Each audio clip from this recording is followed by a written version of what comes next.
One of the things that we've been talking about at Daggerfinn for a number of weeks now, a number of months, really something that we've been analyzing since the start of the pandemic is what employers need to do to attract candidates or workers back to their companies.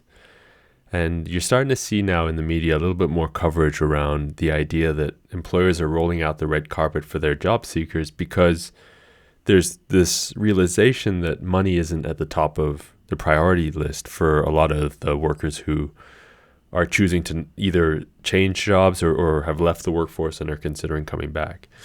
We've, of course, explored in prior recordings that it's money is really the fourth or fifth priority when it comes to what candidates are looking for today.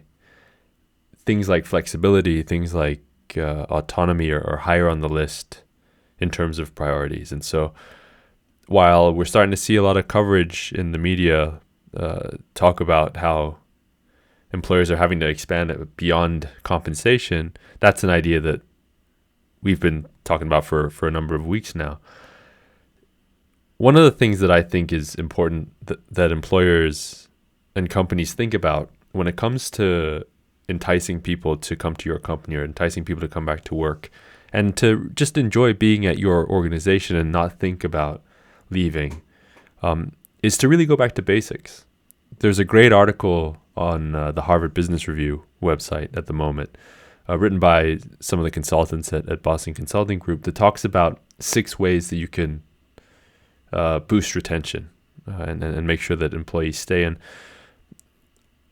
it's a great framework for thinking about how to keep your workers happy. I think it's natural in this environment for people to get their heads swayed a little bit. They see their friends or they see people that they know leaving to find new jobs, and whether that comes with an associated pay bump or not is irrelevant, because we've shown in the data that there's really only a net 1% gain in switching companies over staying.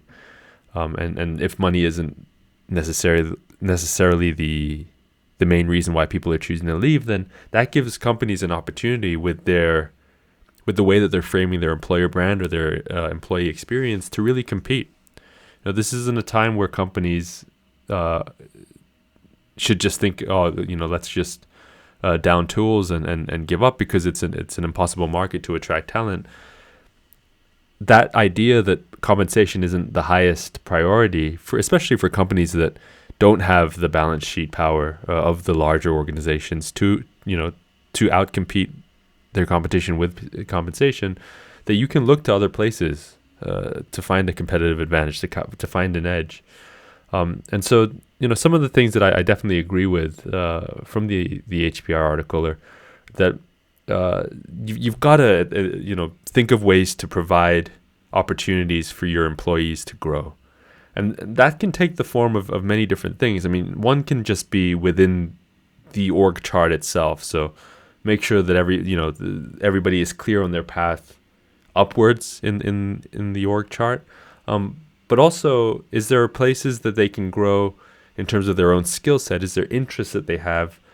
Is there certifications or things like that you can add to their skill set or add to their plate that would make them happy and entice them to grow with your organization? I think those are great ways to entice retention or motivate retention.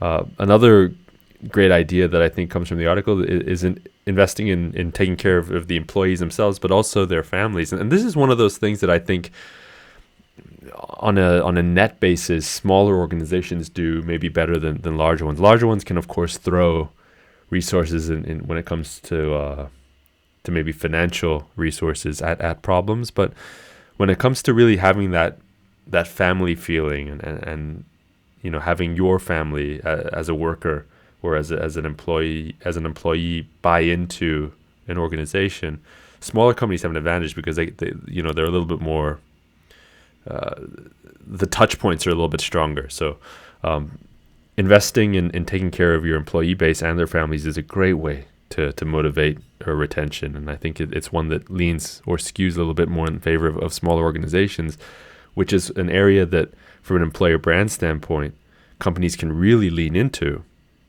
to offset, maybe if they don't have the balance sheet power to throw money at a problem, to lean into how they can differentiate themselves from an employer brand standpoint. Finally, I think it's the strongest point that the article makes in HBR is to embrace flexibility. We've shown, of course, in the data over the last few weeks that autonomy and flexibility are really the two top items that today's worker is looking for. The last 18 months has shown a lot of workers that, I can actually do my job at home. Granted, there are efficiency and productivity things that we need to monitor from a management standpoint that I think are yet to be played out. You see a lot of reports that show that productivity and efficiency is up, but you also, from a management standpoint, see a lot of real-time data that shows that people really aren't as effective at home as they are in the office. And so I think there's a few different things at work there. You've got the kinds of roles that people are engaged in, the different kinds of functions. So that's an area that's yet to be played out. But in terms of allowing flexibility and encouraging flexibility, letting people get the work done in their own time as long as it gets done, is a very strong motivator for retention, but also a great talent attraction tool too. Not a lot of companies, if you think about, objectively what your employer value proposition is, if you can offer a lot of flexibility, if you can show that the workers, you have a great management that you can give workers enough work to fill their time and let them have autonomy over their day, that they can manage their life and manage their work at the same time, you're really showing that you've got a management skill set that's strong. Not a lot of organizations are capable of doing that. But the flexibility there, I think, is something the workers are definitely looking for. So between encouraging flexibility, investing in the workers themselves and their families, thinking about the culture of the organization, and then also providing pathways and opportunities to grow. And that looks different from different organizations. I think you've got three really strong mechanisms there to not only enhance retention, but also talent attraction too. It'll improve your employer brand and give you access to a different pool of candidates if you really are best in class at those three things. So there really hasn't been a better time for workers, and that's granted with the supply and demand the way it looks right now, but it's also a great time because motivation isn't purely compensation based, for organizations to think creatively about how they can separate themselves from an employer brand standpoint. And this doesn't have to be crisis for everybody. If you address this in a way that it thinks about the employee first probably, and then builds systems around what employees need today, because you never know, 12 to 24 months down the road things may change, and then we might find an equilibrium that looks closer to what it was pre-pandemic.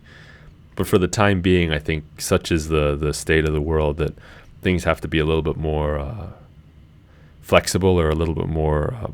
You got to play things by ear a little bit more as management, and that flexibility and creativity is really going to separate organizations, the ones that are able to survive or thrive in this environment, and the ones that really struggle. And so it's a great time to be in HR and marketing for sure.